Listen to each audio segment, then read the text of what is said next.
নমস্কার দর্শক বন্ধুরা, রাখি রান্নাঘরে আপনাদের স্বাগত জানাচ্ছি। আজকে ডিমের একটা নতুন রেসিপি নিয়ে চলে এসেছি। রেসিপিটি করতে আমার ডিম লাগছে, টমেটো, কাঁচা লঙ্কা, আলু, পেঁয়াজ, রসুন, 1 ইঞ্চি আদা। তো দেখতে থাকুন, আরও উপকরণ লাগবে। রেসিপিটি বানাতে কড়াতে প্রথমে সর্ষের তেল দিয়ে নিয়েছি, সাদা তেলেও বানাতে পারেন। একটু ফোড়ন হিসেবে গোটা গরম মশলা, একটু শুকনো লঙ্কা, গোটা জিরে ফোড়নে দিয়ে দিলাম, একটু তেজপাতাকে ছিঁড়ে দিয়ে দিলাম। ফোড়নটা একটু ভেজে নেব।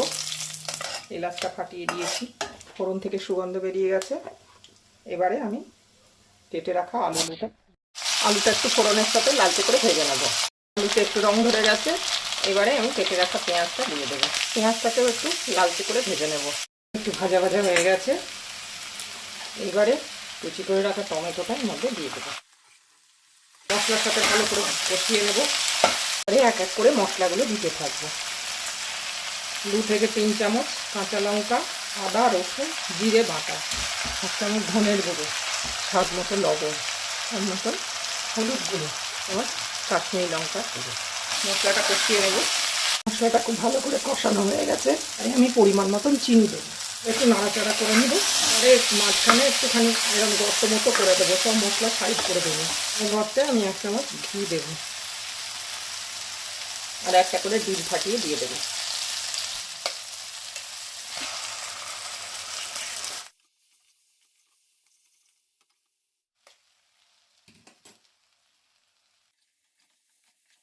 এরকমভাবে আমি 5টা ডিম ফাটিয়ে দেবো। খুব ভালো করে কষাতে হবে, যাতে ডিমের কাঁচা গন্ধটা চলে যায়।